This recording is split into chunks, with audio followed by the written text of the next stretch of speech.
તો મહત્વપૂર્ણ અપડેટ આવી રહી છે બિહારના બાજીગરને લઈને। હવે એક બાદ એક જે પરિણામો સ્પષ્ટ થઈ રહ્યા છે તે પરિણામોને લઈને મહત્વપૂર્ણ અપડેટ અત્યારે સામે આવી રહી છે। એક તરફ જ્યાં જીતની ઉજવણી ચાલી રહી છે અને બિહારમાં એનડીએની બેઠકો 200 પાર થઈ ચૂકી છે અને એવે તબક્કે અલીનગરથી ભાજપની મેથિલી ઠાકુરની જીત થઈ ચૂકી છે। ઘણા સમયથી આગળ ચાલી રહ્યા હતા અને હવે આ જીત થઈ ચૂકી છે સુનિશ્ચિત। બિહારમાં એનડીએની આ મહત્વપૂર્ણ જીતની અંદર 200નો આંકડો પાર થયો છે અને બીજી તરફ અમદાવાદની અંદર પણ હવે આ જીતની ખુશી જોવા મળી રહી છે અને ખાનપુરમાં બીજેપી કાર્યાલય પાસે ત્યાં આ મહત્વપૂર્ણ જીત હાંસલ થઈ છે તેને લઈને હાલ ત્યાં ઉજવણી ચાલી રહી છે। વધુ વિગતે વાત કરવા જોડાઈ રહ્યા છે ટીવી9 સંવાદદાતા જિગ્નેશ। આખરે મહત્વપૂર્ણ જીત આખરે બિહારમાં ભાજપને મળી છે, એનડીએને મળી છે, તેને લઈને ખાનપુરમાં પણ ઉજવણી શરૂ થઈ છે। શું માહોલ ત્યાં આપ જોઈ રહ્યા છો? કોણ કોણ ત્યાં ઉજવણીમાં સામેલ થયું છે? શું અત્યારે પરિસ્થિતિ ત્યાં આપ જોઈ રહ્યા છો જિગ્નેશ? જય સે પ્રમાણે બિહારના પરિણામ પર સૌ કોઈની નજર હતી કે આખરે પરિણામો કયા પ્રકારના હશે।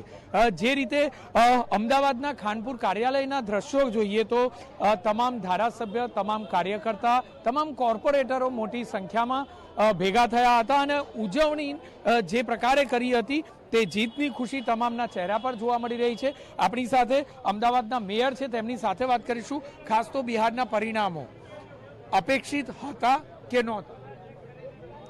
બિહારના જે પરિણામો આવ્યા છે આ પરિણામના આધારે સૌ પ્રથમ તો હું યશસ્વી વડાપ્રધાન શ્રી નરેન્દ્રભાઈ મોદીજી, કેન્દ્રીય ગૃહ અને સહકાર મંત્રી શ્રી અમિતભાઈ શાહજી અને ભારતીય જનતા પાર્ટીના સમસ્ત શીર્ષસ્થ નેતૃત્વને ખૂબ ખૂબ અભિનંદન પાઠવું છું।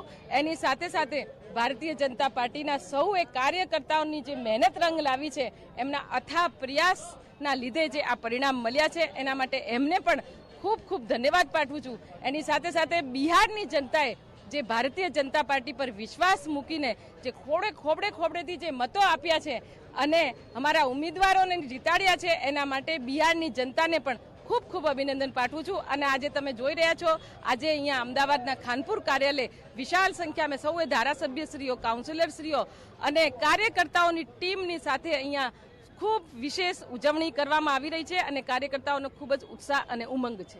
જે રીતે કાર્યકર્તાઓ, કોર્પોરેટરો તમામના ચહેરા પર જે વિજય છે, જીત છે તેની ખુશી જોવા મળી રહી છે।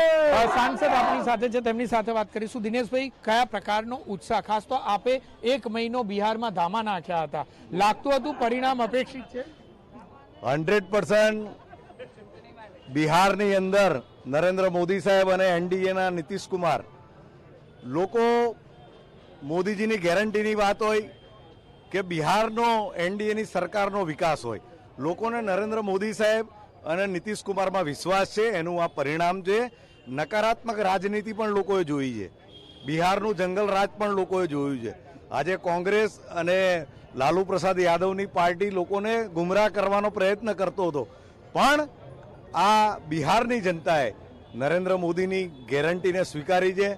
એમની યોજનાઓ મેં જોયું છે ત્યાં સુધી, હું પૂર્ણિયા લોકસભાની અંદર, કિશનગંજ લોકસભાની અંદર કામ કરતો હતો, એક ઘર બાકી ના હોય જ્યાં એ લોકો મોદીજીના નામની યોજનાની વાત ના કરતા હોય। હું ખાસ તબક્કે આ કહેવા માંગુ છું કે આ લોકો ભલે એમ કહેતા હોય કે ભાઈ મુસ્લિમ સમાજની અંદર ભારતીય જનતા પાર્ટીનો સ્વીકૃતિ નથી, હું એ વાત સાથે સંમત હતી। ત્યાં હિન્દુ નહીં, મુસ્લિમ સમાજની બહેનો પણ એમ કહેતી હતી કે પહેલી વખત આઝાદીના આટલા વર્ષો પછી અમને કોઈ બેનિફિટ આપ્યો હોય તો દેશના વડાપ્રધાન નરેન્દ્ર મોદી સાહેબે આપ્યો છે। હું બિહારની જનતાનો ખૂબ ખૂબ આભાર માનું છું કે આ સીમાવર્તી રાજ્યોની અંદર જે સરહદની સુરક્ષા માટે ભારતીય જનતા પાર્ટીનું ચયન કર્યું છે, એનડીએનું ચયન કર્યું છે। લાખ લાખ અભિનંદન આપું છું બિહારની જનતાને કે એમણે નરેન્દ્રભાઈમાં વિશ્વાસ વ્યક્ત કર્યો છે, એનડીએમાં વિશ્વાસ વ્યક્ત કર્યો છે। આપના માધ્યમથી બિહારની જનતાનો પણ આભાર માનું છું। ખાસ તો જોઈએ તો એવી કઈ બેઠક જે અપેક્ષિત નહોતી પણ એનડીએને પ્રાપ્ત થઈ છે, કારણ કે આપે ગ્રાઉન્ડ ઝીરો પર કામ કરેલું છે ત્યાં આગળ ચૂંટણી પહેલા પણ? ખાસ કરીને હું સીમાંચલ વિસ્તારની વાત કરું કે કિશનગંજ, પૂર્ણિયા